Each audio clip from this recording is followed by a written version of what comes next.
Yes, start now. Good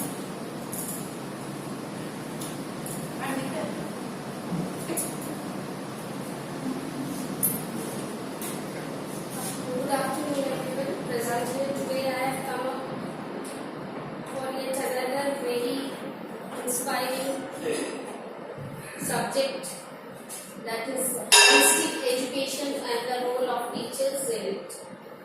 The new education policy, which aims at the holistic development of the child, very well says that holistic education is the need of the time.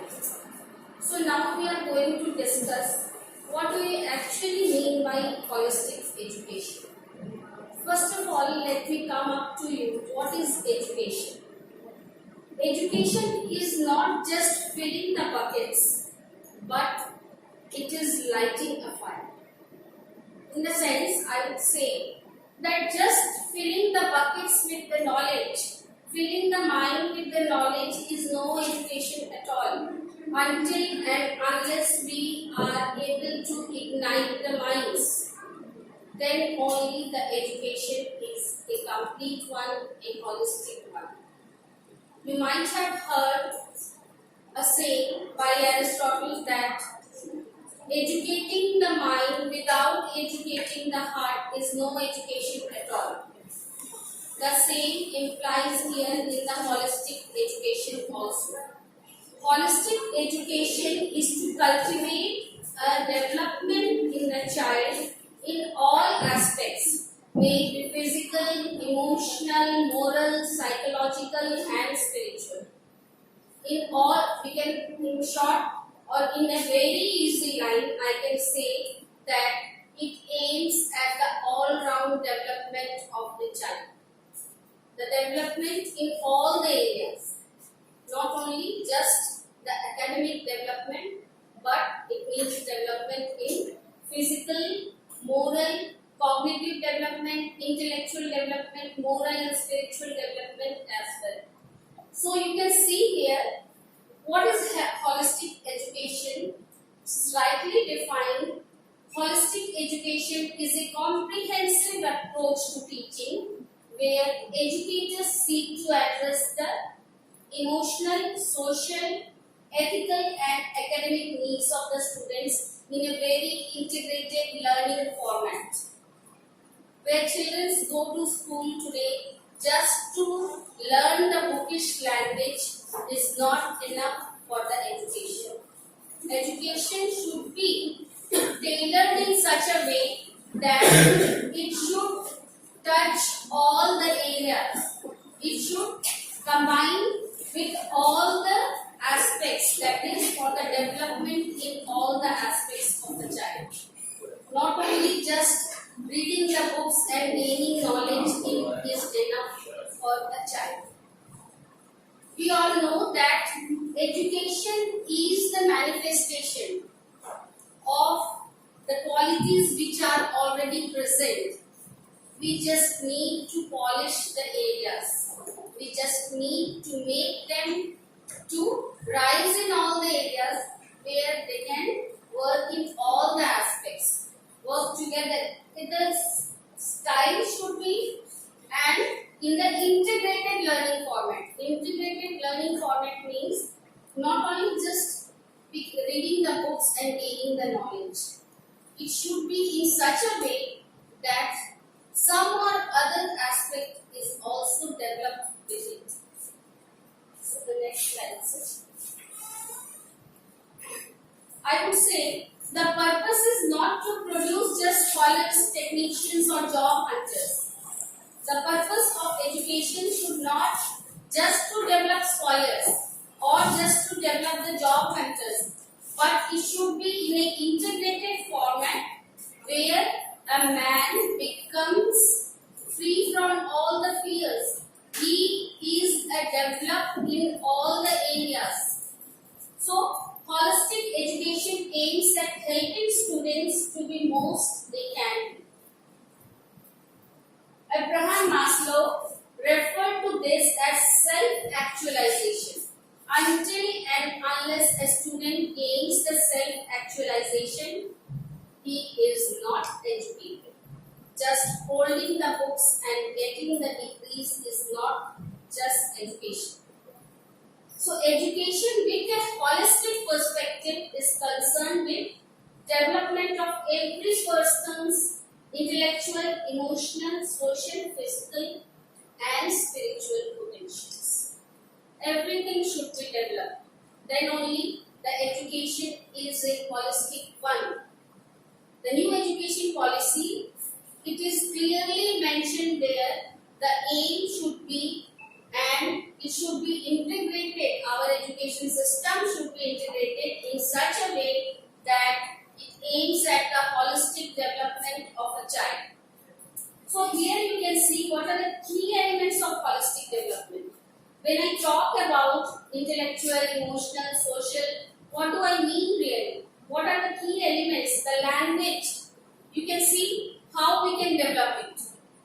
Then social, emotional, physical, cognitive, there are certain key points. There are certain areas which need to be developed to bring a development in that field.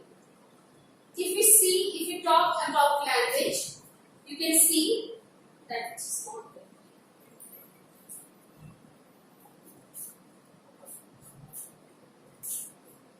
When we talk about language, I would say that just speaking in is not all that we can learn. Language here combines of reading, writing and various other things that we get incurred in our students. Sometimes it is debate competition, speech competition and this type of things we can organize for their language development so that they can come out fluently, they can speak fluently, they can compose their own words and sentences. So other one, socio-emotional. Socio-emotional development. How can we make our children socially and emotionally strong? They should work together, work in teams, work with peers. The project given to them should be a collaborative one so that they become socially. They know how to behave social in groups. They know they will learn something, they will develop in a way where they learn how to work in groups. Again, the emotional part which needs to be strong. Not only just for the fact that they have to gain education, in the long run of the period, in the long run of their future, in the long run of their other, when they go out of the school, when they hunt for jobs, the emotional parts need to be strong. And how it can be? It can be developed from the school time itself. Other areas are cognitive and physical. Cognitive is not just intelligent part, not just the intelligence. That gaining marks or grades is not just the thing that should be polished or that should be gained by every student. Their cognitive development means their development of the mind, development of the skills, where they can act themselves, where they can give answers themselves, where they can frame questions themselves. Then only it is that we are sharpening their intelligence. Not mere reading the books and answering the questions or gaining the topmost marks in the class is not the cognitive development. Then the physical one. Physical development is the development of the body that needs to be strengthened in the school time itself, where the child becomes strong. The physical development can lead to the development of all other rest 3 areas. If the body is strong, it can hold a strong mind also. It can gain the perfect knowledge also. So, we have the objective of the holistic education that it should be a development in all the areas. The next one, sir. The 4 pillars of learning. When we talk about education and when we talk about learning, I would say this the four pillars of learning, which was declared by the UNESCO, and Jacques Delors, who had framed this, he had given us the four pillars for the holistic development or for a good development of the child. There should be learning to know, learning to do, learning to live together, and learning to live. So these are the strong four pillars on which the holistic development of the child is based. Learning to know. The first one, learning to know here means that a child should be inquisitive. He should learn to know certain things. It should not be a learning that is just imbibed in them. It should be a learning that is inculcated. How it can be inculcated? How the children's inquisitiveness can be arised? Then we should give them various things where they can show their aspects of inquisitivity, where they can ask questions, where they can frame questions, where they are equally giving their support to the facilitator who is teaching them. That there should be a question answer queries among the student so that they are learning to know something. Then we have the learning to do. Learning to do here means after learning to knowing, then they come out with things that they should do. How they should do? They should put their learning into practice. Whatever they have learned, that should be put in practice. The various types of skills, the various competencies, and the aspect to ready to take the risks. These are the very things that they should inculcate to learn to do. To learn to do certain new things. Then only their knowledge that they have learned, then only their knowledge of the things that they have learned becomes a successful one.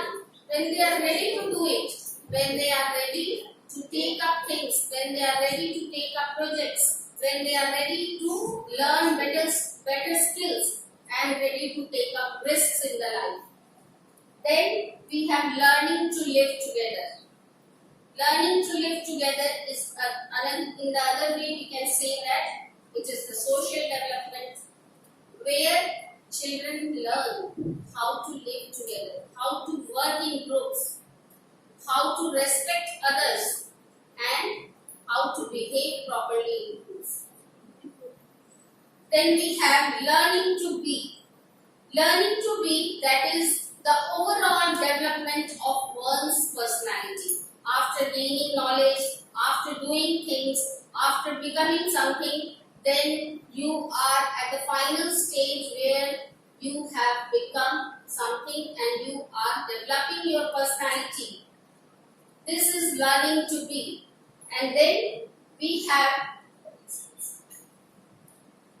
what are the aspects of holistic education. After looking at the four pillars of the holistic education, I would say that would gradually lead us to the holistic one. We will see that how we can develop the children's physically, socially, intellectually, moral, spiritual, all the aspects. What we need to do for it. The first one, the physical capability development. The physical capability development here means development of gross motor skills such as walking, running, climbing, etc. Gross motor skills involve the movement of the whole body. So development of the physical skills. School is the area where the children come when they are at the age of 4 and 5, and gradually all the physical development of the child take place in this field. So this is the place where they develop their motor skills and their psychomotor abilities also. So the psychomotor abilities, I would say say that the development of the five senses,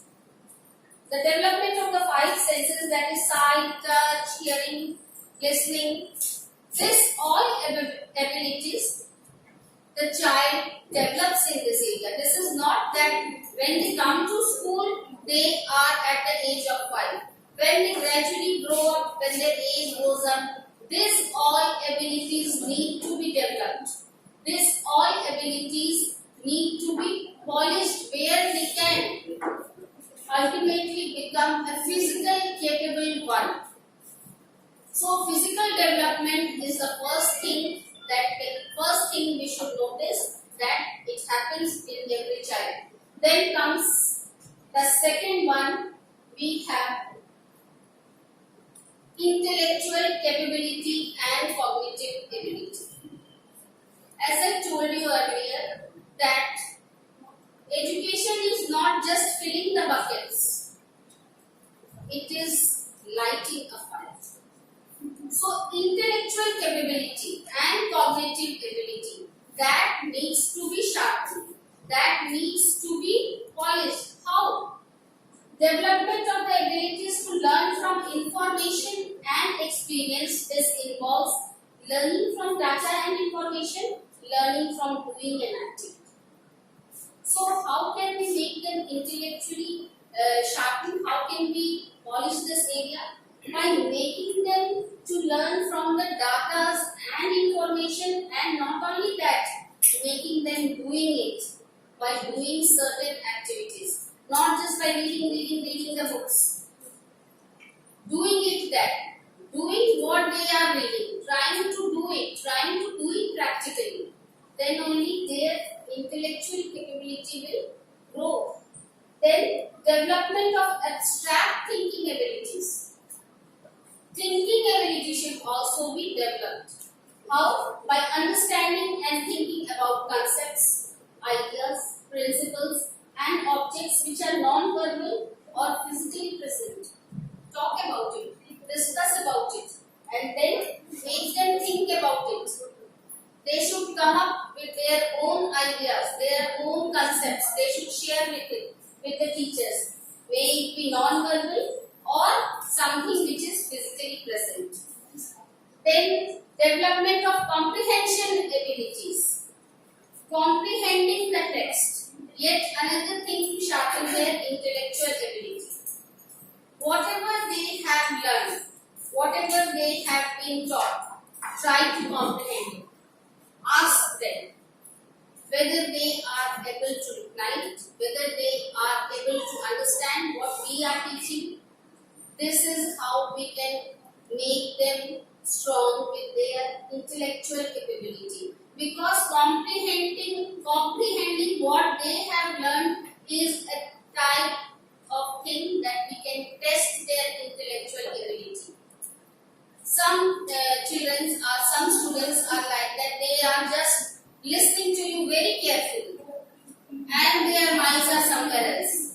So when you try to comprehend them, when you try to ask them certain things, what you have been teaching them, they become numb. They become silent. Then what do we understand from this? That their minds are here. Their faces are here, but their minds are somewhere else. So to comprehend them is a better way to know whether they have been understanding the lesson, understanding the chapter or not. The next one, sir. Again, there are certain points. Development of logical and analytical thinking abilities. We should give them some logical and analytical type of questions where this really helps to sharpen the brain. This makes them to think. They will come up with their own solutions. They will come up with their own reasonings, their own answers, what they have understood and on what basis they have come to this conclusion. Development of critical thinking abilities like examining concepts, ideas, problems and issues. Give them some problems, give them some issues. Let us see what is their critical thinking ability on it. how they come up with their ideas, what are their suggestions. Then their creative thinking, give them some creative work to do, creative writing to do. So thinking of a new, they can come up in the creative writing, in the creative field, they can come up with their own creations, their own imaginations of the mind. This all will help to make them sharpen their area, sharpen their intellectual. So development of problem solving abilities like solving problems, utilizing various concepts and come up with solutions. So these are the things that can be made to do for the students to make their intellectual area strong. The next one. Emotional ability development. Development of intrapersonal abilities. This involves self-understanding, understanding one's strength and weakness, one's capabilities and self-help. So, talking about the emotional development of the child, a process of learning to recognize and express feelings and establish a unique personal identity. So, there should be a process where the learning recognizes and expresses feelings, and sometimes there are times where children, where students need to share something with us. So some students are emotional, all students are not of the same type. Some are emotionally weak, some are emotionally strong. So there are sometimes where students want to share something with us. We should be ready to hear them. We should be ready because this makes them emotionally strong. So here I can see it's written, understanding of one's strength and weakness and one's capabilities. All the students are not the same. As a teacher, we should know the strength and the weakness of each child. So, according to it, we can understand his or her capability. If the child is strong enough, he is readily accepting all the work to do. In the same way, when a child is weak, he will keep quiet in the class, but we should talk to him. Discuss with him with what is his problem. That will really make him emotionally strong. Then development of self-regulation abilities to control and regulate one's emotions and feelings. We should teach them how to regulate their emotions and feelings. Where it is needed to be shared, where it is needed to express, where it is needed to talk about it. They should know it. Then development of empathy. Empathy is a thing that should be needed to be cultivated in each child. It is the ability to understand and share one's feelings and emotions. As they can share their own feelings, they should also be understanding what others' feelings are, what others' emotions are. And they should have this development of empathy so that they can share with the others also. Others' feelings and emotions also. They can understand the others' feelings and emotions also. When can it be made? When they are really understanding what the emotions are, what the feelings are, then only they can share it with others, then only they can understand others' feelings and emotions. Then we have development of social competencies.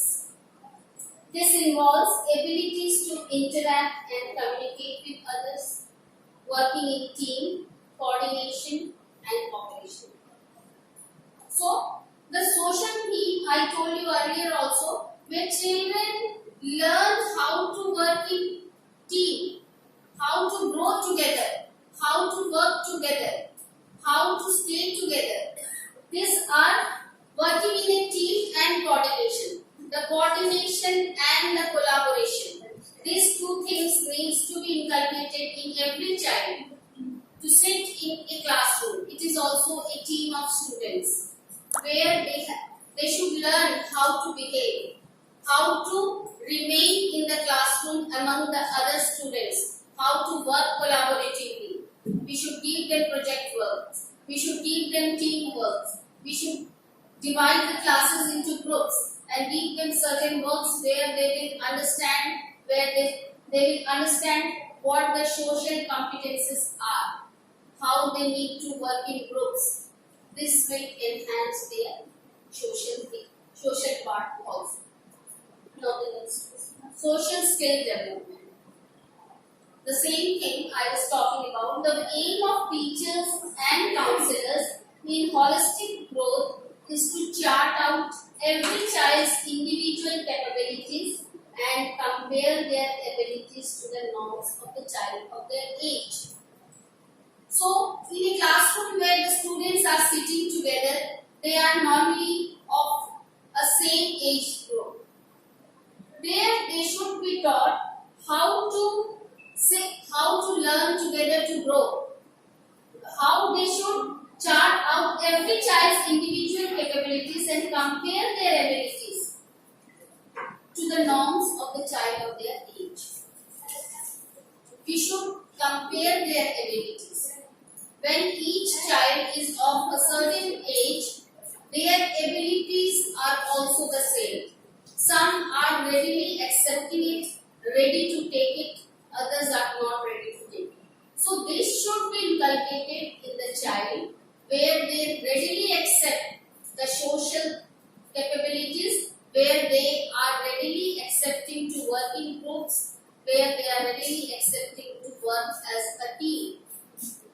A comparative analysis and its results along with relevant readings are used to explain how the traits of the child and aspect of his or her environment may interact to influence his or her growth and development. If you make a comparative analysis among the students, they can also understand how his or her growth and development is hindered when the social abilities are not inculcated, when they are not able to work in groups. They will also learn together when they work. They will learn from their peers. They will learn while working together. They will learn while sitting together. They will certainly develop these areas. What are social skills? You can see social skills are commonly defined as those specific behavioral strategies that allows one to initiate and maintain positive interactions with others, positive interactions with their fellow colleagues, positive interactions with their peer groups, and develop friendship and support networks. Friendship and support networks. This is it, another thing where the social skill develops. And cope effectively with the environment. What is the environment? The environment of holistic education. So here when they learn their social skills, certain social skills, they can learn a way to go in the holistic development. So first and foremost thing is their intellectual development, then comes the social development.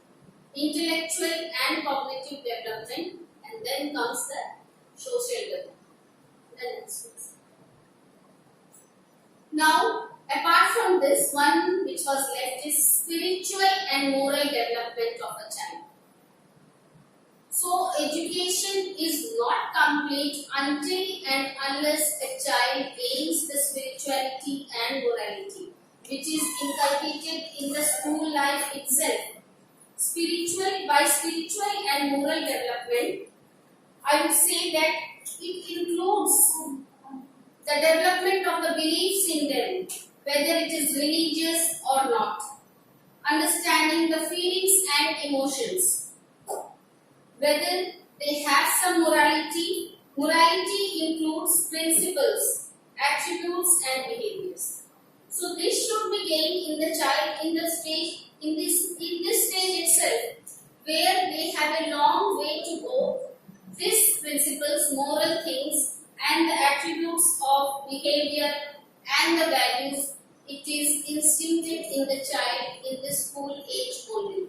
So, it is focused more that the holistic development should be there in the educational part, so that the children are not only intellectually capable, but they are socially also, they are spiritually and morally a better human being when they come out of the schools.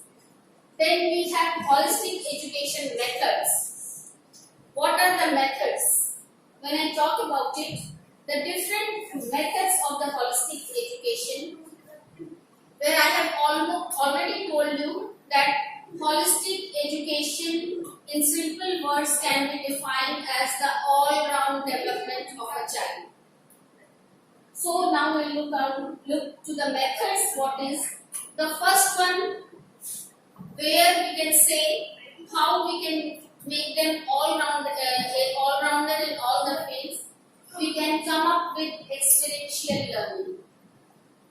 Schools focused on experiential learning provide hands-on educational experience. For instance, students might work in groups, exploring different learning styles to determine which styles are most effective for them.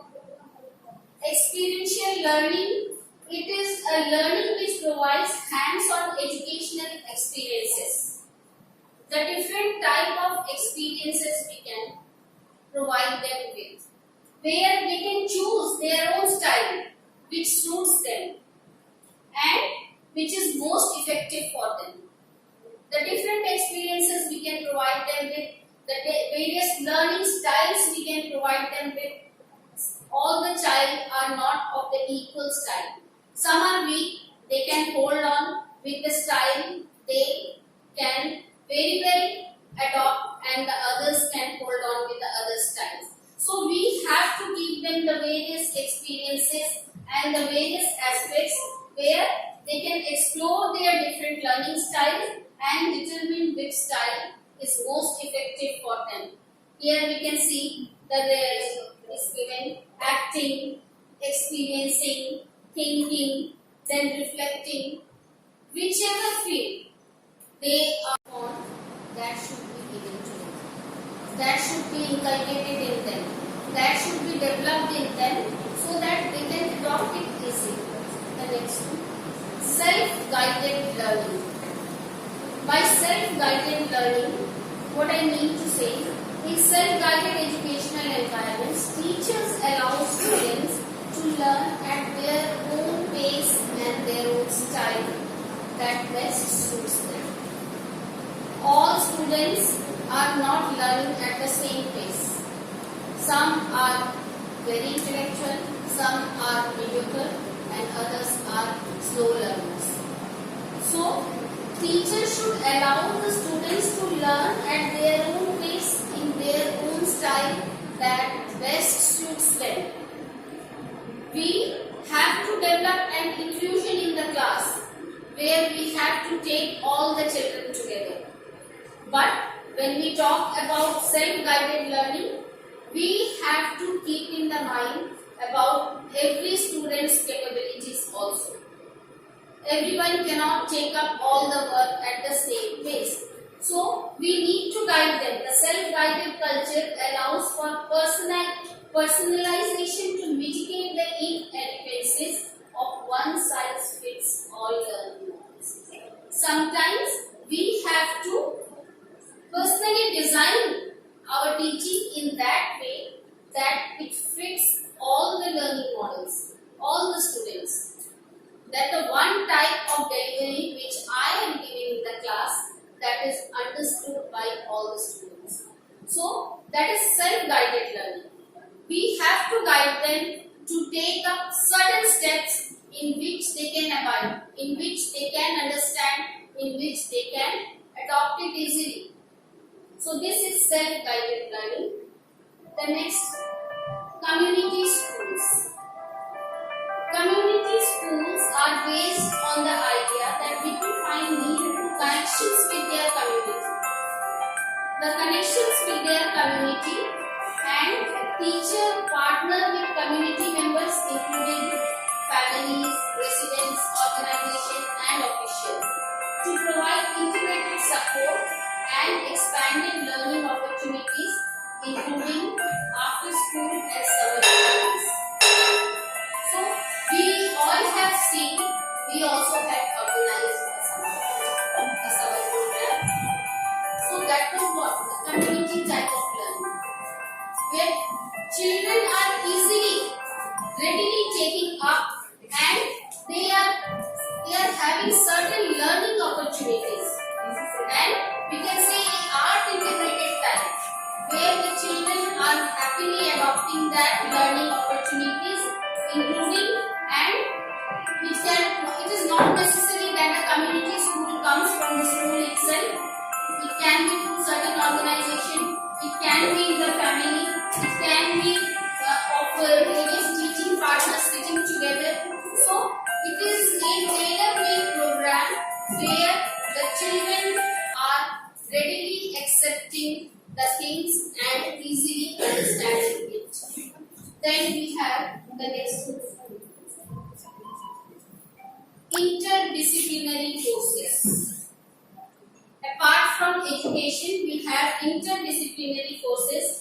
Part of what makes up a holistic education is the idea that students' cognitive growth is improved when multiple subjects are addressed together. So, cognitive development will really be influenced when multiple fields are taken together. Multiple areas of their interest are taken together and kept in mind. Some schools are creating integrated programs.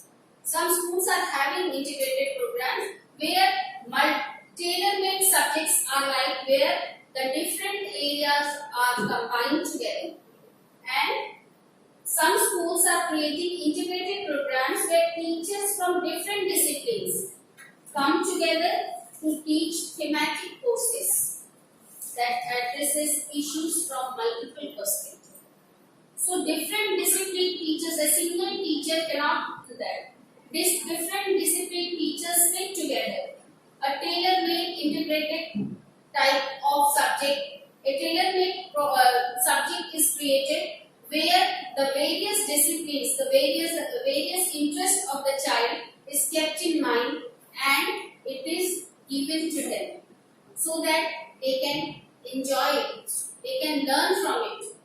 This interdisciplinary coursework has been adopted in various schools where there is a separate period for them.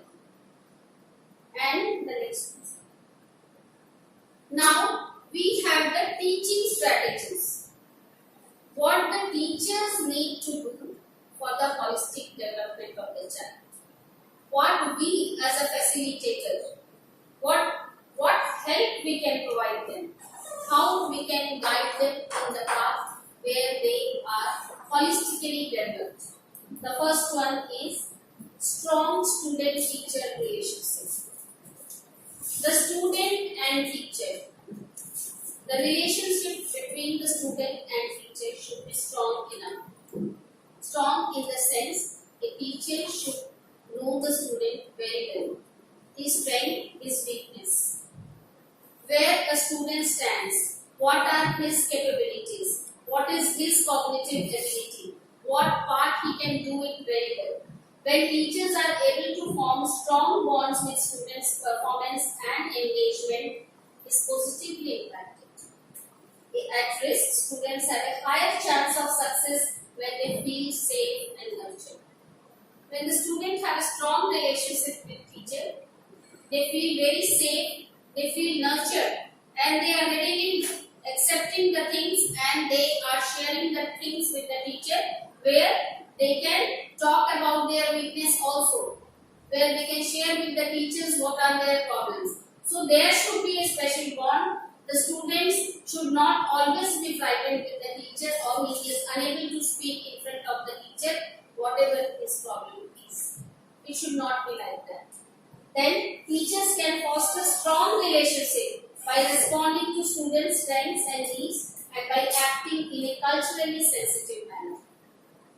So this is what I told you. A teacher should well know about the student's strength and weakness, where he can respond well to the student's strength and needs. What is needed for that single student? The teacher easily knows it. It can only happen when there is a strong bond between the student and the teacher. Allowing students to help develop classroom rules and take on leadership roles helps encourage trust and communication among students and enhances their motivation to succeed. So, what will happen if we have a strong relationship with the students? It will help us to make our to develop certain classroom rules which the students are readily accepting to take up the leadership roles. We have to win their trust and we should do something like as the students are very free to come up and discuss with us. And not only this will enhance their motivation to succeed. They will be really encouraged, they will be really motivated when we have a strong bond with our students. The next one. Encouraging self-confidence. Encouragement part is very much needed, which helps the students to develop their self-confidence. Until and unless they have this quality of self-confidence, they cannot excel in anything that needs to be developed. Students need to believe that they belong at school and have the ability to succeed. Teachers can build self-confidence by providing multiple opportunities to the students to digest structured information and communicate their understanding in variety of ways. Give up the chance. Make them bold. Make them bold to come up on stage, come up, speak up. Do certain things where they can grow their self-confidence, where they can boost their imagination, where they are stage free to speak. So this will ultimately lead to their personality development. Teachers must recognize students' strengths and treat all the students equally. The teacher should know each and every student of it. They should know the strength of the students so that they can treat all the students equally. Where the student is weak, where the student is strong, he should be given the responsibilities according to it. A weak student should not feel aloof that he is not looked at by the teacher or he is neglected by the teacher. Every student should feel that there is equality in the classroom. Student motivation can be enhanced by making sure that lessons are relevant to students' lives and focus on realistic issues. So this is looked on by our CBSE, where they are making the lessons, where they are giving the tailor-made lessons in such a way which focuses on the realistic issues also, where students learn how to develop self-confidence. We have certain chapters in our English books where they really focus on how to develop confidence. By developing their confidence, they can gain in the long run of their life, and where they can develop their personality also. So then we have incorporating emotional reflection. Students are emotionally very weak. We have to, I cannot say that all the students are emotionally weak, but there are students. We need to look into this. And as a teacher, it is not always easy to look beyond academic performance to nurture the mental and emotional being of a child. We are with such a short of time and we are burdened with such an immense syllabus work that we are really short of time to look into these areas. We do not have to, we always are focusing on the academic part. We are short of time to look into these areas where the mental and the emotional well-being of the child is developed or not. To encourage the emotional reflection in daily routines, teacher might provide moments for students to reflect, contemplate and meditate. So, there should be certain time given to students where they can meditate, they can think over, they can be given certain time where they can keep quiet and just meditate what they are doing, what they are reflecting upon. This will make them emotionally strong. They can feel what is wrong and what is right. They can understand. Lessons to teach empathy, to focus on effective listening and observation techniques, or literature that presents varied perspectives on social issues. Just now I told you that in our English books we have this part where the children come up with the techniques and they present varied perspectives on the social issues also.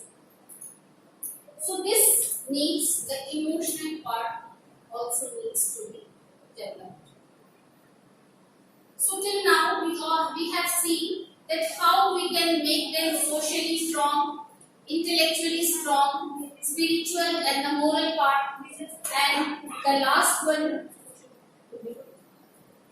to sum up, and I have come to the end of this part. What is the importance? After hearing everything and speaking in front of you so many things, I sum up that the importance of holistic education is we gain in certain areas. First one, it improves the academic achievement. Secondly, enhance mental and emotional well-being. The students are emotionally strong, they are mentally strong, and they gain in the long run of their life. Increased problem-solving ability. This also, we polish their areas in such a way their problem-solving capabilities develop. And the last one, they have reduced impact of inequities. As earlier I told you, what is education? It is not just filling the buckets. It is igniting a fire. Just filling up them with the bookish knowledge and looking at their academic part is not the education at all. Until and unless we imbibe a holistic development in them. Until and unless we are able to ignite their minds. To work in all the aspects, be it physical, mental, social, emotional or spiritual. And all-round development is needed, is the requirement of the time. So, to sum up, I will read the lines once again, told by Aristotle. Educating the mind without educating the heart is no education at all. So, for the holistic development, for the holistic education, we all need to educate. In the simple words, I would say an all-round development of the child in all the areas. The conclusion here, what children require today in schools is not just academic lessons. A schooling system that helps a child understand his or herself, emotions, mental duress, while teaching him or her how to build up healthy and functional relationship as well as develop resilience and team spirit is the true form of education.